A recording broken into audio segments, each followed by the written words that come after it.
मेरे अपनों ने ही सिखाया है कि कोई अपना नहीं होता। मैंने अच्छा बनकर भी देखा है, लोग तब भी बुरा ही कहते हैं। कुछ चीजें अकड़ की वजह से नहीं बल्कि आत्मसम्मान के लिए छोड़नी पड़ती है।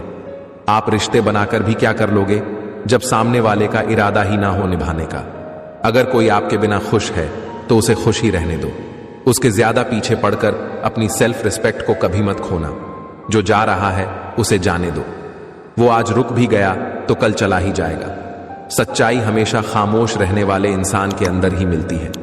झूठ बोलने वाले तो हमेशा शोर मचाते हैं। जब किस्मत साथ ना दे तो समझ लेना सिर्फ आपकी मेहनत ही आपका साथ देगी।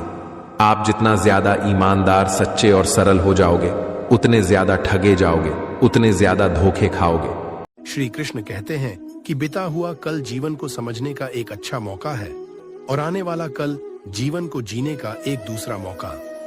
खुद को कमजोर कभी नहीं समझना चाहिए। अगर आप गिरते हो तो उठने का प्रयास करो, लड़ो, पूरी निष्ठा से अपना कर्तव्य कर्म निभाओ, बाकी सब मुझ पे छोड़ दो।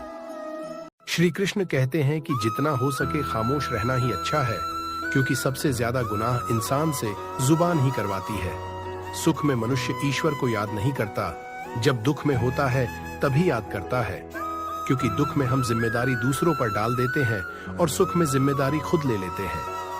श्री कृष्ण कहते हैं कि ईश्वर को जिससे जो कराना है वह करा लेते हैं।